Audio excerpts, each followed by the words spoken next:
Unit number 1 करते हैं। शारीरिक शिक्षा की तैयारी कर लो बुक से, ठीक है। शारीरिक शिक्षा का अर्थ क्या होता है कि शारीरिक शिक्षा सामान्य शिक्षा का एक अभिन्न अंग है, ठीक है। इसका लक्ष्य एम क्या है, संपूर्ण व्यक्तित्व का विकास एवं सर्वांगीण विकास बताया गया है। शारीरिक शिक्षा की लक्ष्य परिभाषा किया गया J.F. विलियम्स के अनुसार बताया गया कुशल नेतृत्व, पर्याप्त सुविधाएं और समय, व्यक्ति शारीरिक रूप से स्वस्थ, मानसिक रूप से सजग एवं सामाजिक रूप से सफल बताया गया है। केंद्रीय परामर्श बोर्ड के अनुसार बताया गया है CABPER नागरिकों के चरित्र, तन, मन और ऐसे गुणों का विकास है जिसे प्रजातंत्र के उत्तरदायित्व को भलीभांति निभा सके। एडवर्ड हिचकॉक के अनुसार बताया गया है कि अच्छा स्वास्थ्य, बौद्धिकता और आध्यात्मिकता बताया गया है। जबकि बुक एम वाल्टन के अनुसार बताया गया सामान्य रूप से विकास शारीरिक, मानसिक, सामाजिक, समन्वय माध्यम से पूरे शरीर के व्यापक खेलों एवं जिम्नास्टिक से बताया गया है। जे आर शेरमैन के अनुसार बताया गया है व्यक्ति की योग्यता अनुसार समाज में समन्वय स्थापित करने का अनुभव प्रदान करता है। इसकी पुस्तक बताया गया है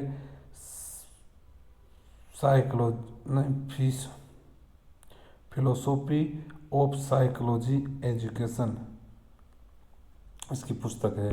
इसके उद्देश्य बताएं, शारीरिक शिक्षा के उद्देश्य क्या बताए गए। ऑब्जेक्ट डूडेल ए सार्जेंट 1880 के अनुसार बताया गया है स्वस्थता, कैसी बताए, स्वस्थता शिक्षाप्रद, स्वस्थता मतलब हाइजीन्स, ठीक है, तथा मनोरंजनात्मक एवं निदात्मक बताया गया। इसके उद्देश्य कौन गए, स्वस्थता, शिक्षाप्रद, मनोरंजनात्मक और निदानात्मक बताए गए हैं। J.B. नेस के अनुसार बताया गया इसके उद्देश्य कि शारीरिक विकास, तंत्रिका तंत्र, न्यूरोमस्कुलर डेवलपमेंट, पेशीय विकास, तंत्रिका तंत्र, पेशीय विकास, और कौन सा बताया गया, भावनात्मक विकास बताया गया है। इसमें एक कौन सा बताया है, प्रतिपादात्मक विकास, निर्णय लेने की योग्यता। नेस के अनुसार 4 बताए गए, शारीरिक विकास, तंत्रिका पेशीय विकास, भावनात्मक विकास, प्रतिपादात्मक विकास और निर्णय लेने की योग्यता बताया गया है। ऑफर के अनुसार 1965 में बताया था कि बालक को कौशलता एवं दक्षता से गति करना सिखाता है, गतिविधियों की समक्ष विकसित करना, बल, स्थान, द्रव्य, ऊर्जा की समक्ष सामाजिक विकास है। शारीरिक विकास, हृदय, फेफड़ों, पेशी, अन्य तंत्र बताए गए हैं। जबकि ओपर ट्यूपर के अनुसार बताया गया है कि छोटी अवधि के लिए गतिविधि में कौशल, शारीरिक विकास, मौलिक, मनोरंजनात्मक, लंबी अवधि के लिए मनोवैज्ञानिक, चरित्र, सामाजिक, नियंत्रण, विकास बताया गया है। एच कलार के अनुसार बताया गया शारीरिक दक्षता यानी कि फिजिकल फिटनेस, जबकि सोशल इम्प्रूवमेंट, सामाजिक दक्षता बताया एच कलार के अनुसार। कल्चर बताया गया शारीरिक दक्षता, सामाजिक दक्षता एवं संस्कृति बताया गया है। बुक वाल्टर के अनुसार बताया गया है स्वास्थ्य, खाली समय का सदुपयोग, नैतिक विकास बताया गया है। एडवर्ड एफ वाल्टमर के अनुसार बताया गया शारीरिक दक्षता, सामाजिक क्षमता, भावनात्मक संतुलन, स्वास्थ्य की बौद्धिकता। जबकि चार्ल्स ए बूचर के अनुसार बताया गया शारीरिक विकास, मोटर एवं गतिविधि का विकास, संज्ञानात्मक, मानसिक विकास, सामाजिक विकास, भावनात्मक विकास आदि बताए गए हैं। जबकि उद्देश्य प्राप्ति के बिना लक्ष्य, यानी कि ऐसे कहा है कि उद्देश्य प्राप्ति के बिना लक्ष्य प्राप्ति संभव नहीं है, उद्देश्य की प्राप्ति के बिना लक्ष्य संभव नहीं है। जबकि लक्ष्य एक, उद्देश्य अनेक होते हैं। लक्ष्य कैसे एक होते हैं, सर्वांगीण विकास होता है, उद्देश्य अनेक होते हैं। हेटिंग के अनुसार बताया गया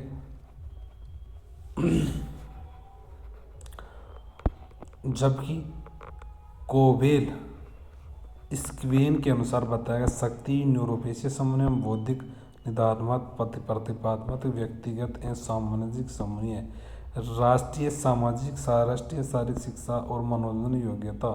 1956 के अनुसार NPPR शारीरिक विकास, दक्षता, न्यूरोपेशिया कौशल, चरित्र, व्यक्तिगत निर्माण। ब्लूम हेरोल्ड एम बेरो के अनुसार बताया गया है तीन मुख्य डोमेन बताए गए हैं, कार्य क्षेत्र, व्यायाम बताए गए हैं। एक संज्ञानात्मक डोमेन, एक भावनात्मक डोमेन, एक साइकोमोटर डोमेन। संज्ञानात्मक डोमेन बताया गया है इसमें ज्ञान, समझ, अनुप्रयोग, विश्लेषण, संश्लेषण, मूल्यांकन बताया गया है। जबकि भावनात्मक डोमेन में बताया गया इसका संबंध एथलेटिक्सों की शंकाओं को स्पष्ट करने से है।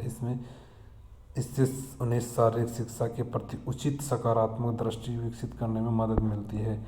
जबकि साइकोमोटर डोमेन में बताइए मोटर कौशल के विकास से संबंधित है। इसमें परिणामक स्वरूप मोटर क्षमता कौशल उपलब्ध करता है।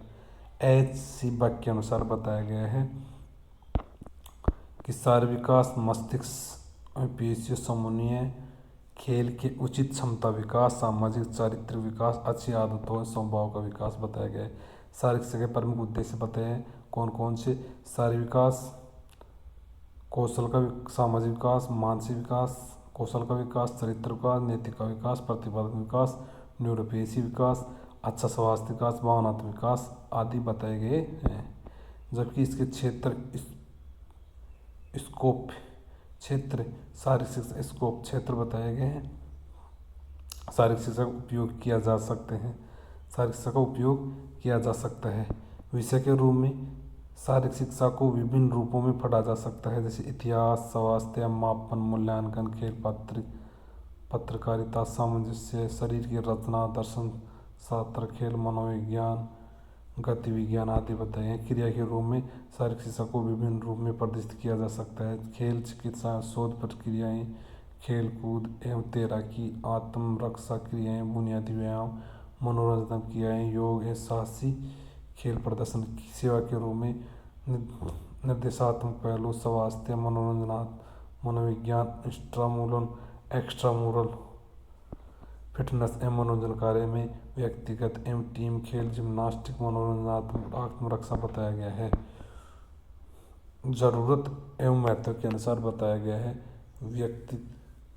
व्यक्तित्व का विकास, शैक्षणिक विकास और सामाजिक विकास। व्यक्तित्व में बताया गया है शारीरिक वृद्धि और विकास, मानसिक विकास, स्वास्थ्य एवं सुरक्षा की आदत, संवेगात्मक विकास, लोकतंत्र, मूल्यांकन विकास, सांस्कृतिक विकास, अंतर्राष्ट्रीय समझ, न्यूरोपेशी समझ, सम्मान, नागरिक गुणों का विकास, खेल भावना का विकास, सामाजिक गुणों का विकास, खाली समय का सदुपयोग बताया गया है। नेल्सन एम मंडेला के अनुसार बताया गया है कि खेल में दुनिया को बदलने की ताकत है, इसमें प्रेरणा देने की शक्ति है, इसमें लोगों को इस तरह एकजुट करने की शक्ति है, ऐसे बताया गया है। संयुक्त राष्ट्र के अनुसार बताया गया है कि 2001 में अपने एजेंडा में विकास और शांति के लिए खेल विषय को अपनाया गया था। संयुक्त राष्ट्र महासंघ में बताया गया है कि 2005 में खेल एवं शारीरिक शिक्षा के वर्ष के रूप में मनाया जाता है। WHO के अनुसार बताया गया है, ठीक है। जबकि यूनान के अनुसार बताया गया शारीरिक शिक्षा के महत्व को सर्वप्रथम पहचाना है। आधुनिक समय में शारीरिक शिक्षा के प्रमुख थिंक टैंक के रूप में अमेरिका उभरा है, इसलिए शारीरिक शिक्षा के जगत में आधुनिक पथ प्रदर्शन कहा जाता है। शारीरिक शिक्षा को आर्ट ऑफ साइंस के रूप में भी पढ़ा हुआ देखा जा सकता है। इसकी भ्रांतियाँ क्या क्या है इसके? मिसकंसेप्शन, समय की बर्बादी। भ्रांतियाँ क्या क्या होती है इसमें? केवल शारीरिक क्रियाओं, कल्पनाओं की प्रक्रिया, अनुशासनहीनता, उद्दंडता, कठिन विषय के बीच अंतराल, बॉडी बिल्डिंग के संबंधित गतिविधियाँ, केवल मनोरंजनात्मक गतिविधियाँ, योग्य अध्यापक की आवश्यकता नहीं, केवल शारीरिक विकास, ऐसे बताए गए हैं, ठीक है। जैविक आधार, बायोलॉजिकल, ठीक है। बच्चे को समझने के महत्व से वृद्धि विकास को प्रभावित करने वाले कारकों के संबंध में कई आनुवंशिक पर्याप्त की भूमिका को ध्यान में केंद्रित करते हैं। आनुवंशिक को आंतरिक कारक तथा पर्यावरण को बाहरी कारक के रूप में चर्चा की गई है। वंशानुगत वंशानुक्रम में बताया गया है हेरिडिटी में बताया गया है कि लिए किस भाषा का है वंशानुक्रम, लैटिन भाषा का है। वंशानुक्रम का सिद्धांत मेंडल ने दिया था, किस पर, मटर पर दिया था। वंशानुक्रम को प्रतिपादक कहा जाता है मेंडल को। आनुवांशिक जिसे वंशानुक्रम तथा जैविक वंशानुक्रम भी कहा जाता है। आनुवांशिक जिसे वंशानुक्रम तथा जैविक वंशानुक्रम भी कहा जाता है। पीढ़ी दर पीढ़ी पाया जाता है। किसी भी जीव के जीनोम के भीतर जीने के पूरे सेट को उसका जीनोटाइप कहा जाता है। स्टडी ऑफ हेरिडिटी, जीव विज्ञान में आनुवंशिकता का अध्ययन, जेनेटिक्स जनन विज्ञान आनुवंशिकी कहा जाता है। हस्तांतरित होने वाले सारे गुण, स्पीड, बालों का रंग, कान, रंग, कद, हस्तांतरित होने वाले मानसिक गुण, व्यवहार, बुद्धि, बी.एन. झा के अनुसार वंशानुक्रम व्यक्ति की जन्मजात योग्यता का पूर्ण योग है। जिस बर्ट के अनुसार बताया गया वंशानुक्रम के अंतर्गत माता पिता द्वारा संतानों को जैविकीय मनोवैज्ञानिक विशेषताओं के हस्तांतरण को सूचित करता है। वुडवर्ड के अनुसार बताया गया है कि वंशानुक्रम के अंतर्गत सब बातों आ जाती हैं जो गर्भ धारण के समय जन्म से 9 महीने पहले व्यक्ति प्रयुक्त हो जाता है, जबकि इसके अनुसार पूर्व जन्म और प्रजाति से प्राप्त होता है। डगलस और हॉलैंड के अनुसार थॉर्नडाइक के अनुसार बताया गया बालक की मूल शक्तियों का प्रावधान कारण उसका वंशानुक्रम है। रुथ बेनेडिक्ट के अनुसार बताया गया माता पिता से संतान में हस्तांतरित होने वाले लक्षणों को वंशानुक्रम कहते हैं। वातावरण बताया गया है, वातावरण एनवायरनमेंट, पर्यावरण में वे सब बाहरी ताकत कारक शामिल होते हैं, प्रभावित होते हैं जो किसी व्यक्ति की गर्भधारण से ही विकास शुरुआत होते हैं। हमारी जन्मजात क्षमताएं जो पारिस्थितिकी द्वारा संशोधित होती हैं। पर्यावरण में भौतिक, बौद्धिक, सामाजिक, नैतिक, आर्थिक, सांस्कृतिक प्रभाव आते हैं। इसके प्रकार कौन कौन से आते हैं? भौतिक वातावरण, पहाड़, खेल, मकान, मौसम। सामाजिक वातावरण में रीति रिवाज, परंपराएं, ज्ञान, शिक्षा, आर्थिक स्थिति, स्वास्थ्य, ज्ञान, धार्मिक मान्यताएं। J.S. रोज के अनुसार पर्यावरण कोई बाहरी शक्ति है जो हमें प्रभावित करती है और विकास में योगदान करती है। वुडवर्थ के अनुसार वातावरण में वे सब बाह्य तत्व आ जाते हैं जिन्हें व्यक्ति को जीवन आरंभ करने के समय प्रभावित किया जाता है। हार्वर्ड के अनुसार मनुष्य जो कुछ बनता है उस पर वातावरण का प्रभाव पड़ता है। पियाजे के अनुसार बच्चे अपने वातावरण के साथ संबंध बनाते हुए अपनी समझ का विकास कर लेते हैं। लुथ बर्बेक के अनुसार अनुसार कुछ बल के संचित होते हैं। मानव में क्रोमोसोम गुणसूत्र की संख्या 46-23 जोड़े होते हैं। 22 स्त्री पुरुष में समान होते हैं। 22 दो लिंग गुणसूत्र होते हैं, XY युग्मनज और XX लड़की का होता है, XY लड़कों का होता है युग्मनज। ठीक है। जाइगोट गर्भस्थ शिशु के निर्माण की प्रक्रिया को आरंभ करने वाली कोशिका होती है। डेवलपमेंट विकास वातावरण इंटू आनुवांशिक होता है, H/E होता है। ठीक है। आनुवांशिक और वातावरण में आनुवांशिक क्या होता है? जन्म से मिलने वाला गुण होता है और वातावरण होता है विकास के समय तक जाने का अवसर प्रदान करता है। प्रकृति इसका निर्धारण करती है, जबकि पोषण नेचर विकास में पोषित करने का कार्य करती है। विकास कितना होगा, विकास किस सीमा निर्धारण कर आनुवंशिक का। विकास कैसा होगा वातावरण का? सभी तत्व स्थायी जिसमें बदलाव नहीं है। इसमें प्रभावित करने वाले तत्व गतिशील जिसमें हम परिवर्तन कर सकते हैं। विकास की सीमा का निर्धारण सीमा तक ले जाने का काम करता है वातावरण। ठीक है। बालक रूपी पौधों में बीज आनुवंशिकता की भूमिकाएं निभाएं तथा उनमें रोपण के पश्चात कोई भी परिवर्तन करना संभव नहीं होता है। अन्य सभी तत्व जैसे खाद, सूर्य की रोशनी, हवा व वातावरण के तत्व होंगे। ठीक है, आगे देखते हैं विभिन्न प्रकार की आयु। जैसा कि देखा जाता है विभिन्न प्रकार की आयु, आयु में बताया गया कालक्रम के अनुसार आयु बताई गई क्रोनोलॉजिकल एज। क्रोनोलॉजिकल एज में बताया गया है कि किसी व्यक्ति की उम्र जो वर्ष, महीने, दिनों की गिनी जाती है, इसे कालक्रम में बताया जाता है। जन्म से शुरू होकर मृत्यु तक मौजूद दिन तक की जाती है। ठीक है, वैधानिक आयु की गणना की जाती है। सरकार इस उम्र के आधार पर बालक, किशोर, व्यवसाय मानती है। हमेशा आगे बढ़ना। ठीक है, 17 वर्ष तक बालक को 95% विकास हो जाता है। इसे कालक्रम के अनुसार क्रोनोलॉजिकल एज बताया गया। जबकि संरचनात्मक आयु, शरीर रचना आयु, एनाटोमिकल एज में बताया गया है कि कंकाल तंत्र के विकास वृद्धि से संबंधित बताया गया। बोन मोरो टेस्ट, एक्सरे या दांतों की संख्या इस उम्र का पता लगाया जा सकता है। ठीक है, शरीर रचना आयु उम्र की जानकारी के साथ साथ प्रशिक्षण को भी यह भी जानने में सहायता करती है। ठीक है, शरीर क्रियात्मक आयु में बताया गया फिजियोलॉजिकल एज में बताया गया है कि शरीर की क्रियात्मक क्षमता से संबंध है। इसका संबंध यौनारंभ से है। विभिन्न हार्मोन्स के स्राव से हो रहे शरीर में बदलाव पहचान कर इस उम्र का मापा जाता है। लड़कों के बगल में बाल आना, लड़कियों में मासिक धर्म की शुरुआत होना, ये किस में बताया गया है? फिजियोलॉजिकल एज में बताया गया है।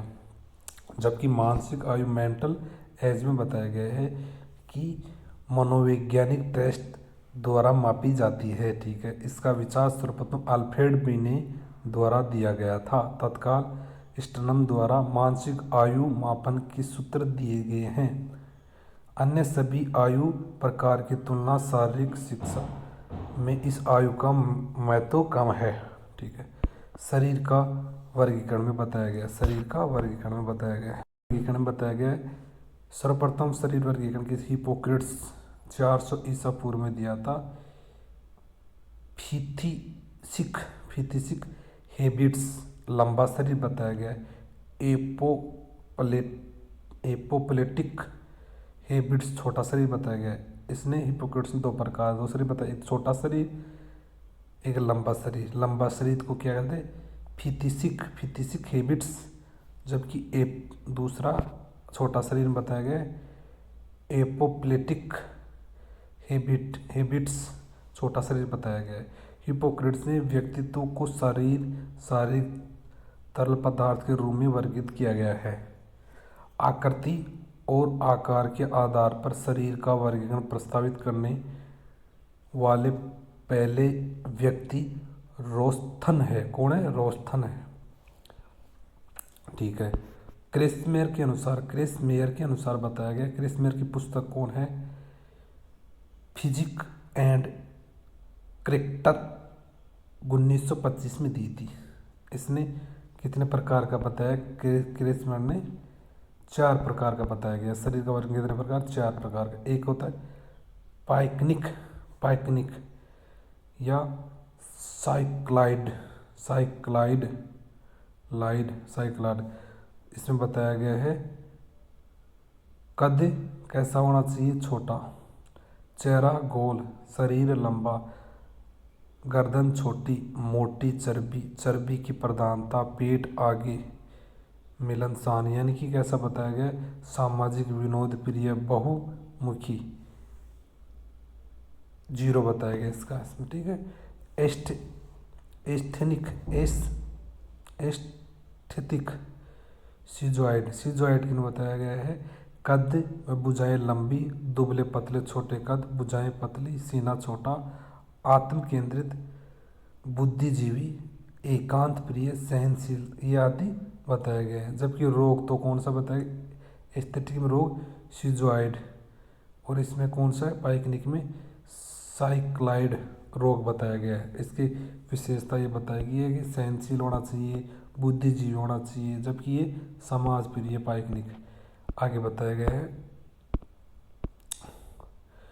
एथलेटिक में बताया गया है शरीर बलशाली, मजबूत मांसपेशियां, सीना चौड़ा, कंधे चौड़े, मजबूत भुजाएं, चुस्त फुर्तीला, व्यायाम दृष्टिकोण, समाज प्रिय, समायोजन करने में सफल। डायोप्लास्ट में बताया गया है मिश्रित अविकसित। ठीक है।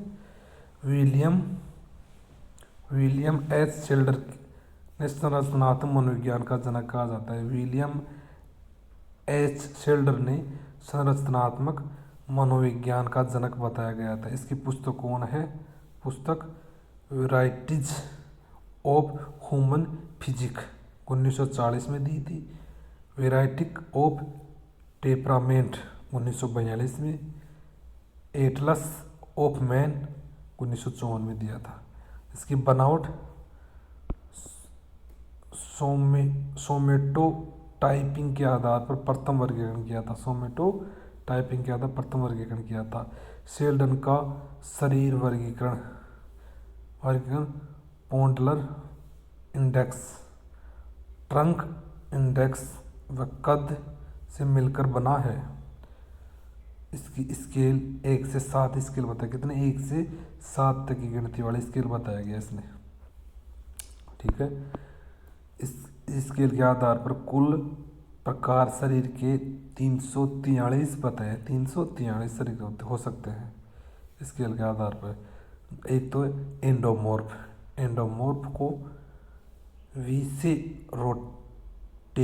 विसेरोटेनिया अतः नाशपति जैसा आकार बताया गया। स्पीड व लचक चपलता में सहायक नहीं है। ठीक है। पाचन तंत्र और मोटा बताया जाता है इसमें। ठीक है। सुस्त प्राकृतिक ताकत, पावर लिफ्टिंग, गोला फेंक, तस्करी, तार गोला, कुश्ती जैसे बेहतरीन खिलाड़ी आते हैं। इसको क्या कहते हैं, एंडोमॉर्फ। कौन सा, एंडोमॉर्फ को पाइकनिक भी कहा जाता है, पाइकनिक भी कहा जाता है। पाइकनिक की विशेषता बताते हैं एंडोमॉर्फ। ठीक है। एस्थेटिक एक्टोमॉर्फ, जबकि दूसरा एक्टोमॉर्फ को एस्थेटिक भी कहा जाता है। क्रेसमेर ने दिया था 3। ठीक है। एक 7 स्केल बताया गया, 7 स्केल बताया गया। इसे सेरोब्रोटोनिया केले जैसा आकार बताया गया। कैसा, केले के जैसा। तंत्रिका तंत्र बताया गया इसमें, तंत्रिका तंत्र बताया। वॉलीबॉल व बास्केटबॉल और लंबी दूरी की दौड़ जैसे खेलों में अच्छा प्रदर्शन करते हैं। स्वभाव में निराशावाद, चिंताग्रस्त, चिड़चिड़ापन होता है, सहनशीलता होता है इसमें, सहनशील होता है। ठीक है। मेसोमॉर्फ को एथलेटिक भी कहा जाता है। 1 7 1 बताया गया है। इसे सोमेटोटोनिया सेब जैसा आकार, पेशी तंत्र बताया गया है। पेशी तंत्र से ताकत, चपलता, स्पीड में अव्यय, स्वभाव से साहसी अतः मेहनती, फुटबॉल, एथलीट जैसे हॉकी खेलों में इस प्रकार के शरीर सहायक होते हैं। अन्य वर्गीकरण बताया गया है। ठीक है। हाल के अनुसार 1979 में 4 बताया गया इसमें, एब्डोमिनल, थोरासिक, मस्कुलर और नर्वस ये 4 बताया गया हाल के अनुसार। रोस्टन के अनुसार डाइजस्टिव, मस्कुलर, सेरेबल, जबकि वियोल के अनुसार बताया 1921 में वियोल के अनुसार बताया गया है कितने 4, लोगी टाइप, नॉर्मल टाइप, नॉर्मा टाइप, ब्रेची टाइप और मिक्स टाइप। जबकि नेकेरेती के अनुसार बताया गया है, नेकेरेती के अनुसार 3 प्रकार है, मैक्रोस्प्लेचिक, नॉर्मोस्प्लेचिक, माइक्रोस्प्लेचिक, स्प्लेंचिक। जबकि बीन के अनुसार कितने बताया गया शरीर वर्ग 3, हाइपोएंडोमॉर्फ, मेसो एंडोमॉर्फ, हाइपर एंडोमॉर्फ। ठीक है, इस प्रकार बताया गया। सेकंड, विंड, द्वितीयक वायु। ठीक है, द्वितीयक वायु में बताया जाता है कि किसी गतिविधि को प्रारंभ करने के पश्चात, यानी कि कोई भी क्रिया करने के पश्चात कुछ समय बाद उस क्रिया को करने में असमर्थता महसूस होती है, परंतु क्रिया को जारी रखा जाता है और धीरे धीरे व्यक्ति सामान्य अवस्था में आ जाता है। यह परिवर्तन की स्थिति द्वितीयक वायु कहा जाता है। जैसे जिस तरह अपन किसी भी चीज़ के लिए तैयार होते हैं, जैसे किसी से साथ अपन संबंध बनाना, तो उसके लिए पहले अलग क्रिया होती है, फिर धीरे धीरे उसकी हैबिट में आ जाना, लगातार चलते रहना। ठीक है, लक्षण बताया जाता है। इसके लक्षण क्या होता है? लक्षण कहते हैं दर्द, सर दर्द होना, सही बात होता है। शरीर की मांसपेशियों में दर्द, हाँ, गहरी सांस आती है, तीव्र श्वसन की प्रक्रिया होती है, शरीर के अंगों के संचालन में दुविधा होती है, ऐसे लगता है दर्द हो रहा, छोड़ दो, लैक्टिक अम्ल का जमाव होता है, आदि प्रकार की। चेहरा पीला पड़ना होता है, शरीर में वायु की कमी महसूस होती है, दाब लेते हैं ना कोई लोग, तो ऐसा होता है। ठीक है, हाँ, व्यायाम। ठीक है, बाहर शेफर्ड एम विलियम जेम्स जैसे विद्वान इसका संबंध में अध्ययन किया है, यानी कि इसके बारे में विलियम जेम्स और बार शेफर्ड ने बताया गया। इसके कारण बताया गया क्या क्या? ऊर्जा स्रोत में परिवर्तन, लैक्टिक अम्ल, एंडोर्फिन हार्मोन्स, अपर्याप्त वार्म, पेशियों में थकान का होना, मनोवैज्ञानिक कारण। देखिए प्रारंभ में व्यायाम कैसे होता है? सेकेंड विंड में होता है और वार्मिंग अप। ठीक है, जबकि व्यायाम के अंत में कौन होता है? ऑक्सीजन डेप्थ होता है और कूलिंग डाउन होती है। ठीक है, ये तो क्या हो गया? Second wind. आगे चलते हैं, ऑक्सीजन डेप्थ, ऑक्सीजन कर्ज के बताया गया है कि सामान्य अवस्था में उपयोग की तुलना में व्यायाम समाप्त होने के पश्चात ऑक्सीजन का उपयोग अधिक होता है। गतिविधि समाप्त करने के तुरंत पश्चात क्षतिपूर्ति के समय उपयोग की गई ऑक्सीजन की मात्रा जो सामान्य अवस्था की मात्रा से अधिक होती है, ऑक्सीजन कर्ज कहा जाता है। ये इसका मतलब ये है कि ऑक्सीजन की कमी कैसे आती है? कोई भी क्रिया करती है उसके बाद तुरंत सांस बड़ा लेते हैं, ऑक्सीजन की आवश्यकता होती है, इसे ऑक्सीजन कर्ज कहा जाता है कि बार बार ऑक्सीजन लेना, तेज ऑक्सीजन लेना। ऑक्सीजन कर्ज की खोज किसने की थी? A.V. हिल 1922 में की थी। इसमें यंत्र कौन सा प्रयोग होता है? बाईसाइकिल आर्गोमीटर, मानव मांसपेशियों द्वारा किए गए कार्य की मात्रा को मापने के लिए यह उपकरण है। इपोक मतलब एक्सेस पोस्ट एक्सरसाइज ऑक्सीजन कंपसन। ठीक है, ऑक्सीजन डेप्थ ये क्रिया होती है, देख लो क्रिया ऐसे 0 से होती है, फिर धीरे धीरे बढ़ती जाती है। ठीक है, आगे चलते हैं, क्रियाबोध, छठी इंद्री, सिक्स सेंथ बोध। ठीक है, सेंस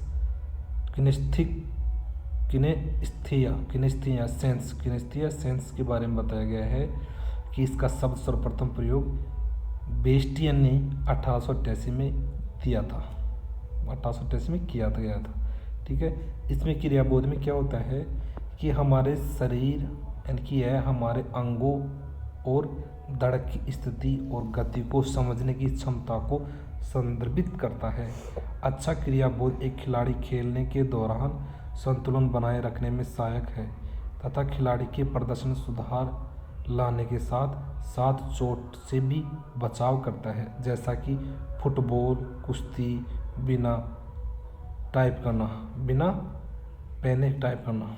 ठीक है, कंगाल के जोड़ों संतुलन बनाए रखने में सहायक होता है, खिलाड़ियों के प्रदर्शन सुधार लाने में सहायक होता है, चोट बचाव में सहायक होता है।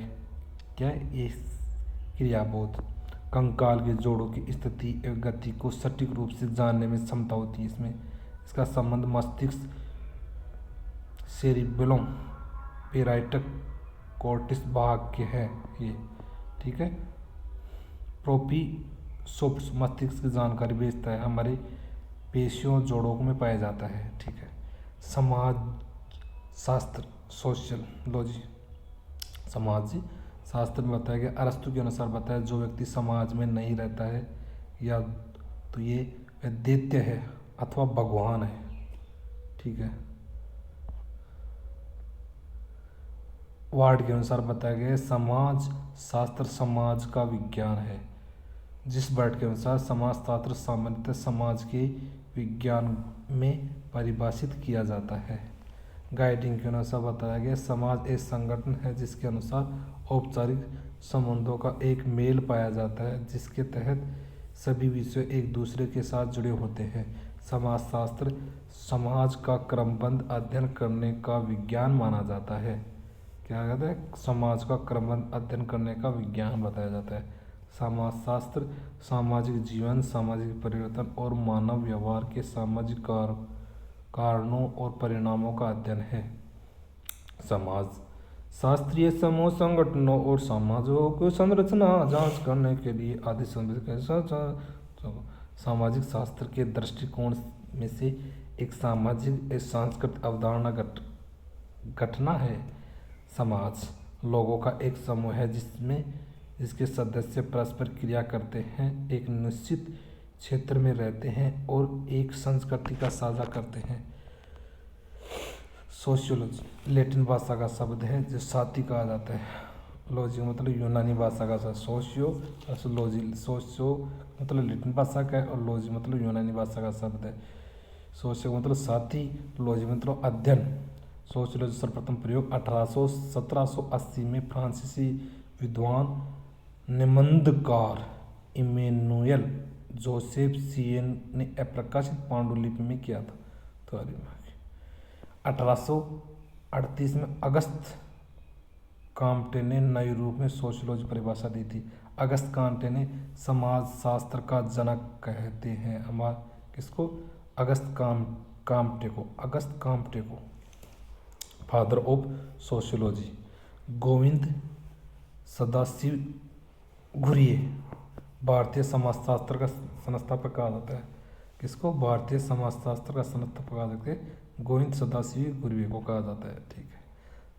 समाजशास्त्र सामाजिक मुद्दों और संस्थाओं के संगठन, संरचना और परिवर्तन का अध्ययन करता है। समाजशास्त्र के प्रमुख विषय आयु, सामाजिक वर्ग, लिंग, लिंग, जातीयता, विकलांगता, यौन अभिविन्यास आदि बताया जाता है। ISSA international social of sports association की स्थापना 1956 में की गई थी। कहाँ की गई थी? खेल के समाजशास्त्र के लिए उत्तरदायित्व। अमेरिकन सोसाइटी का गठन 1978 में क्षेत्र के अध्ययन में उद्देश्य किया गया था। इसका शोध outlet sociology of sports journal 1948 में स्थापित किया गया था। हैरी एडवर्ड्स के अनुसार खेल समाजशास्त्र के जनक कहा जाता है। खेल समाजशास्त्र के जनक कहा जाता है। आ जाओ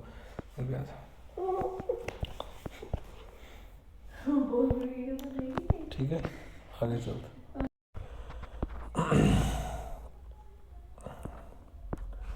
खेल परंपराएं कौन कौन सी होती है? ऑक्सफोर्ड के अनुसार बताया गया है कि एक विश्वास, क्रिया, रिवाज का एक रूप जिसकी जड़ें अतीत से जुड़ी हैं, जो पीढ़ी दर पीढ़ी स्थानांतरित किए जाते हैं। ठीक है, ठीक है, आगे चलते हैं। पंजाब जालंधर गांव संसारपुर 14वां ओलंपिक खिलाड़ी पंजाब जालंधर गांव संसारपुर 14 ओलंपिक खिलाड़ी हॉकी खेल दे चुके हैं। यानी कि ये पंजाब का एक गांव है। इसने सीकर जिले का एक गांव है दुजोद गांव बास्केट के लिए प्रसिद्ध है। यहाँ से हर बार 15 अंतर्राष्ट्रीय खिलाड़ी, 11 राष्ट्रीय 110 राष्ट्रीय, 7 से ज़्यादा खिलाड़ी जिला स्तरीय खेल निकल चुके हैं। यहाँ से सीकर से चेन्नई तमिलनाडु में स्थित बेलाम्पस विद्यालय से अक्सर शतरंज खिलाड़ी ग्रैंड मास्टर तैयारी करने के लिए महत्वपूर्ण योगदान है। भारत की शतरंज की फैक्ट्री बताया जाता है चेन्नई में। ठीक है, इसे ग्रैंड मास्टर गुकेश सहित कई सफल खिलाड़ी यहाँ तैयार किए गए हैं। सुंदरगढ़ जिला ओडिशा में भारतीय हॉकी का उद्गम स्थल कहा जाता है, यानी कि हॉकी खिलाड़ी निकले थे यहाँ से। ठीक है, में बताया गया है, लीडरशिप में बताया गया है कि किसी उद्देश्य की प्राप्ति के लिए आपसी सहयोग के लिए लोगों को प्रेरित करना।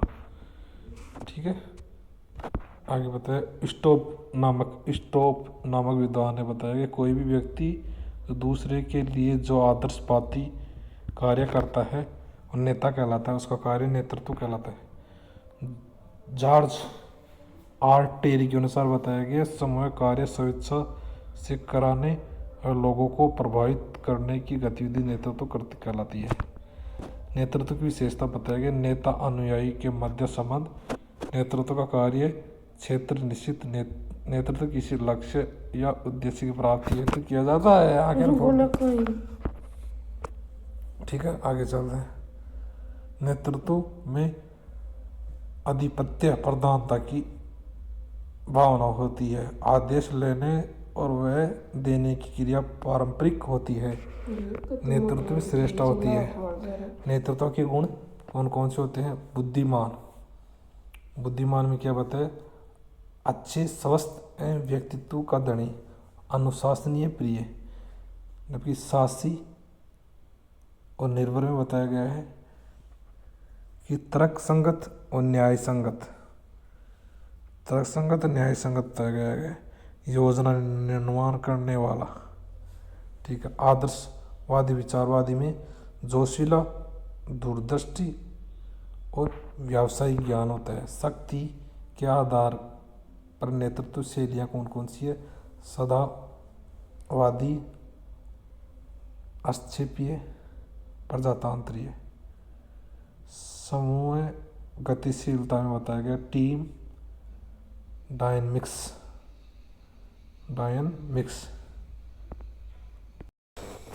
कर्ट लेविन ने प्रथम बार टीम डायनमिक्स शब्द का उपयोग किया गया। कब? 1939 में किया था। सकारात्मक एवं नकारात्मक बल कार्य जो व्यक्ति को प्रत्येक समूह में होते हैं। ठीक है, सकारात्मक समूह में गतिशीलता, सभी खिलाड़ी एक दूसरे के पूर्व विश्वास होते हैं, सभी टीम लक्ष्य के लिए कार्य करें, अपनी जिम्मेदारी समझें। समय की रचनात्मक उत्पादकता क्षमता में बढ़ोतरी होती है होगी। समय प्रभावी ढंग से कार्य करेगा। कोच छोटी समस्याओं को अनदेखा न करे, टीम में नियमों को रखे, सबको अपनी बात का रखने का मौका दे। ठीक है, समय गतिशीलता के गुण सामंजस्य, मनोबल, मानदंड, समय उत्पादकता। समय गतिशीलता की प्रक्रिया कौन कौन सी होती है? समय का बनना, बलपूर्वक प्रवेश, अनुरूपता, प्रदर्शन, स्थगित। ठीक है, आगे बताए समय सामंजस्य भी कहा जाता है। इसमें समय सामंजस्य सभी प्रकार के योग एक टीम खिलाड़ी को हर परिस्थिति के साथ रखने के प्रेरित करता है। इसे समय सामंजस्य कहा जाता है। सामाजिकरण में बताया गया है सामाजिकरण को एक समाज में जीवित रहने और उस संस्कृति की विरासत को कायम रखने के लिए आवश्यक सामाजिक, मानसिक और शारीरिक कौशल प्राप्त करने की प्रक्रिया के रूप में परिभाषित किया जा सकता है। खेलों द्वारा सामाजिकरण, चरित्र निर्माण व व्यक्तित्व विकास, अनुशासन, प्रतिस्पर्धा एवं सहयोग, भूमि निभाना, आत्मनियंत्रण, वफादारिता, खिलाड़ियों को भावी जीवन के लिए तैयार करना। बालक का प्रथम सामाजिकरण परिवार में होता है, फिर विद्यालय में होता है। सामाजिक परस्पर संबंध में बताया गया है कि सामाजिक परस्पर संबंध एक गतिशील क्रिया है जो व्यक्ति या समूह के बीच रिश्तों को दर्शाता है तथा किस तरह एक दूसरे को प्रभावित करते हैं। जैसा कि एक खिलाड़ी या टीम की मीडिया का संबंध, खिलाड़ी का अन्य खिलाड़ी से संबंध, खिलाड़ियों के कोच व दर्शकों का संबंध बताया गया है। दर्शन शास्त्रीय आधार, फिलोसॉफिकल्स फिलोसॉफिकल्स के बारे में बताया गया है, जो पढ़ेंगे बाद में। ठीक है बच्चों, फिलोसॉफी में बताया गया है, ये फिलोसॉफी के बारे में बताया, ये मैडम छोड़ेगी जब बताएंगे तुमको, पीछे पढ़ रही है।